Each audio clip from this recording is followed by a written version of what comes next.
Hi everyone, my name's Liz. I'm an animal scientist and I'm training to be a vet. Yay! I love it when you do that. I've got a praise kink and I need constant validation. No one else there for that. So where are my vets at? Have I got any vets in tonight? Yes! So I think that vets are way superior to doctors. Like, you know, we have to know all the anatomy, physiology, biochemistry, everything. Whereas doctors, they know about men and small men. Oh no, that's women. Oh, jeez. Anyway, fucking on. Right, so is everybody up for playing a game? Yeah? Okay. So, my game is called Penis or Medieval Weapon. So, we're going to have a vote. What do we think this is? Who's up for penis? Medieval weapon?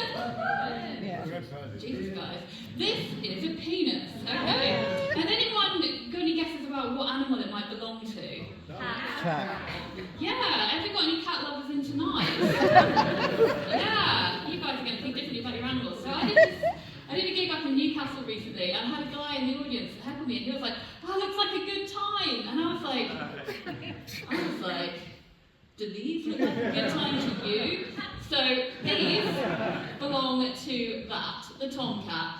And these spiky bits, these are called penile spines. And like, cats have these for like a really, really interesting reason. So I'm sure we've heard these guys and the ladies, like at night, they're like, "Arr!" and you're like, fucking shut up. Well, I think that evolution has done female cats fucking dirty. And that links to the penis. So, cats are what we call induced ovulators. I know, science. And this means that for a female cat to release an egg, she needs to experience a stimulus. And that stimulus is this. Oh, okay. It's these penile spines.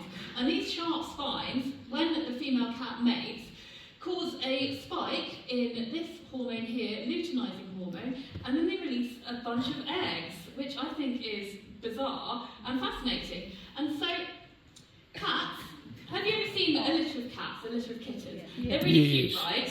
Yeah? Well, cats have this amazing phenomenon, and it's called superfecundation. If I'm using the really long term, which I've had to write on my hand, it's heteropaternal superfecundation. You see why these guys are all different colours? That's because when our cats meet this, and this happens, they release like a whole bunch of eggs. Like the human releases just like one egg at a time every month, willy-nilly. But the female cats, they mate like 20 times a day when they're on heat, which to me feels like an admin nightmare. And I just absolutely wouldn't have the time for that. But cats, they do this.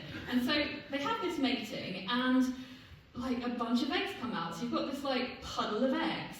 And then they mate like with 20 different males. So you've got this like big pool of sperm, and you have this like miasma of stuff meeting together.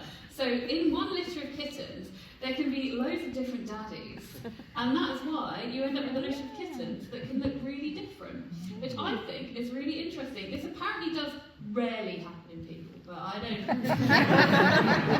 As we've worked out, I'm an animal person, not a people person. So I've got a quick question for you. What do you think are more slutty? It's a safe space, I'm not slut shaming, but who are more slutty, city cats or country cats? What do you think? Country cats. City cats. And that is because, and there is some research on this, that's because there's a higher population density of cats in cities. And so when our lady cat is out there and she's like, "Ah," to the neighbourhood, there's more male cats around, so they have more matings and there's more sperm in this mix. So, how many kittens can a female cat be responsible in her lifetime? Well, some mathematicians decided to not stay in their fucking lane and decided to cross over into biology. And I am biologically aligned. Maths is not my strong point. I've actually had to write some numbers on my hand here. And they created this equation. And to simplify it, how many kittens can a female cat be responsible for in her lifetime is a lot. Let's just make it simple. So, in one cat's lifetime, say our lady cat lives for 10 years, each year she could have 15 kittens. So that's 150 kittens in her lifetime. And if half of those kittens are female, for her 150, that's 75 kittens. And if those 75 then have 150, the maths is getting difficult for me here, if those 75 cats have 150 kittens each. That's 11,250 kittens just from these generations here. What?